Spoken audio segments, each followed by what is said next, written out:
Hello, this is Susanne Herring, and this is a special on-location episode of AI Shorts coming to you straight from Geneva. Let's go see what the AI generation is up to. We're here at the AI for Good event, where high-level diplomats, tech enthusiasts, and curious minds gather to ask some of the biggest questions of our times.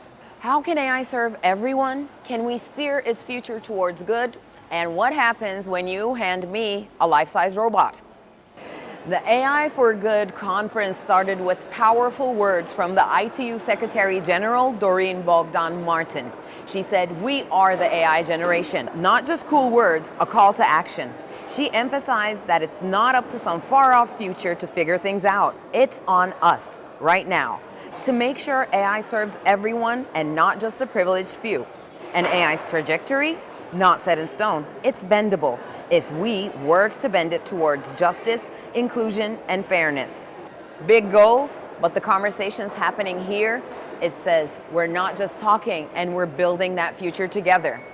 And DiploFoundation is right here physically. As you can see behind me, we have the DiploAI booth here at the AI for Good conference, where we're showcasing the DiploAI tools, including Gabby, an incredible AI agent assistant, and our DiploAI reporting tools, which delivers you real-time summaries, reports, analysis, and even visual knowledge graphs to make you help sense of multiple very long sessions. We've also been demoing how AI can support real-time analysis, chatbot Q&As, and even protocol management at high-level events.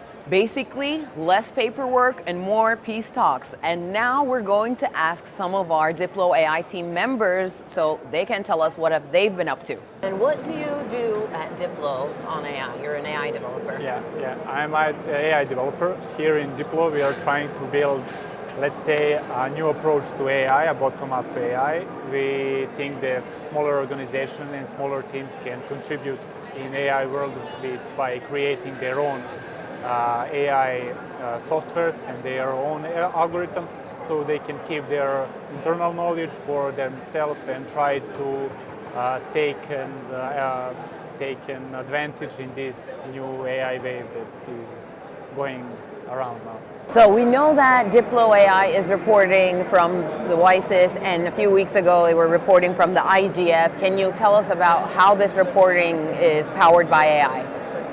Well, that's the combination of AI agents that we developed first as some kind of research project. We wanted to see what AI can do and cannot do, and then we found a thing that it can do and tried to improve it. And now we have a team of AI agents which do first transcription of the voice, then they analyze that transcription, split to the speakers, extract arguments, and then analyze all the arguments and agreements, disagreements of the people who were present at the event like this. And you mentioned the AI apprenticeship. So Yeah. how is that going, and what can you tell us about that? So I think it's going pretty good because I think for the AI apprenticeship course is actually the highest demand, both for reports, because when they see that they can have live reporting from today, and then there is AI apprenticeship course, it's really high demand, and we will do third one in September. So what is different is that you're not just getting theoretical knowledge, but you're hands-on with building your own good prompt, because it's not only, and you learn how your agent is built. So what I was talking is how your agent is built. So it's not just a basic GPT wrapper, it's more than that, but it's not the only thing. You need to know how to use it, how to build the good prompt, good system prompt, to make your agent good and to communicate with it good, and then you can evaluate your answer.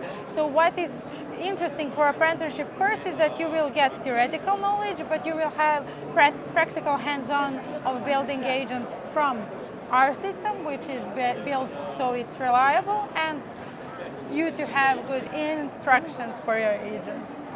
Now let's take a closer look at the AI for Good on the ground, where we'll visit different booths and meet some robots and also some AI software that's able to live compose to music. I'm here with Jack from Open Droids, and he'll tell us about what Open Droids are. Hi, Jack. Hey, how's it going? It's good. Love your suit. Thank you. Yeah, so we started a couple years ago looking at the market and saying humanoids make less sense than robots on wheels. And also, I'm sure we've all seen Skynet from the Terminator, and that's what closed source robotics, I think, represents. It's bad that we have a backdoor on the phone, but it would be terrible to have a backdoor on a ton of robots. So a little bit of a vision quest of saying this would be great for humanity if we can control these operating systems alongside just seeing an advantage in the market from doing wheeled-based robots, returning to first principles, and offering sort of custom solutions to companies rather than just saying this is the end-all be-all. Okay, so then this is a customized solution and not just for one purpose, and it depends on... Yeah, so this one's pretty general purpose. The torso goes up and down, can move across a floor, and someone currently can teleoperate it. So people are working on the software. We're not a software company per se. We let other people hack on top of the hardware or can build custom software if a client has a use case. But Google DeepMind and some of these big companies are coming out with those foundational models. But in the interim, you have someone in a VR or an exoskeleton who can control it from another country. So that allows it to be deployable today. Whereas the humanoid model, that's unstable. And so there's a cool advantage in the short term for wheeled robotics in terms of deploying into enterprises and having an angle that makes more sense. We're on flat floors in all the grocery stores and all the places, so I think you'll see this restocking the shelves rather than a clunky stepper. Makes perfect sense. Here I have with me Mertodi Dimitrov. He's the co-founder of RB Lab. Well, behind you we have Robert, and I think it's the latest from RB Labs. Can you tell us about him? So yeah, Robert is the incarnation of all of these AI algorithms that control our finances, but we cannot see or talk to. Okay, so I guess, well, later we'll ask him, but how was he developed, and do we need him physically to talk to him, or is he also a chatbot? What's the idea? So you can interact with Robert on the app if you just scan the QR code through your phone at the comfort of your home. But we thought that he needs a body and he needs a face because everybody is getting used to chatbots, but you cannot really invite a chatbot to be a keynote speaker, or you cannot invite him to do a collaboration with another personality, a star, or you cannot, how can I say, imagine that he is going to understand you in your physical reality because he doesn't have one, right? Or the algorithm doesn't have one. So we believe that with the advancements of humanoid robotics, a robot like this would very soon be able to do most things like a human, but his brain and his expressions are going to actually evolve faster than us. And that's why we think this form factor is going to be a winning one. Hello, we're at WISE's AI for Good conference, and here with me I have Ricardo Acerino from UV Studios. Hi Ricardo, how are you? Very good. Very excited to be here. Great. And we just watched a great performance. Both you playing and UV accompanying you. Can you tell us what exactly UV is? I know it's an AI software, but what does it do? UV, it's a state of mind.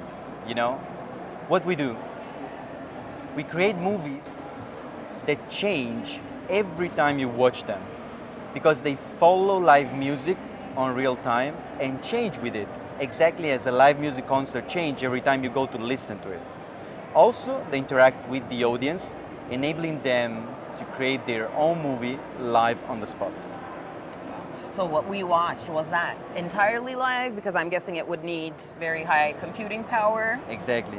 So our solution is, you remember those books in which you read a quote that then brings you to another page depending on the path. Ah, yeah, you choose your own Exactly, path. that's it. So if we want to produce the movie live on the spot, and when I say movie, I'm talking about the clips and the videos, it really asks for a lot of computational power.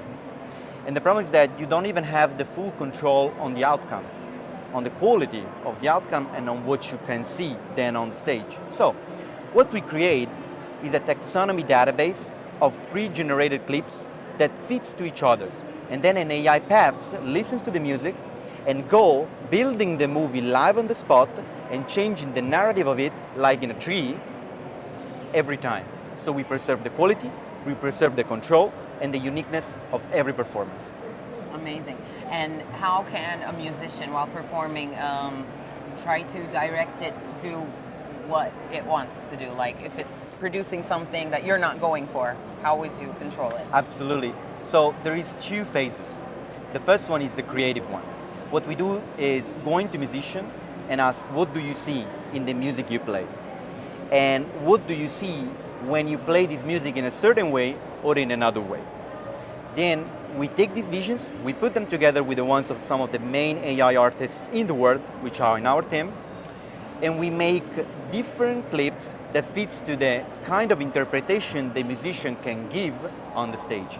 So that, for example, if the musician goes very wildly on a certain moment of music, the AI knows that that moment, considering the triggering of the actual, for example, string of the violin, it's going to that direction, because it's playing maybe faster or maybe sharper or maybe louder. Mm-hmm. So it recognizes it and it goes to the direction that was decided with the musician before. So between all the panels, sessions, and demonstrations of robots, one thing is for sure, we're not just talking about the future, but we're here building it.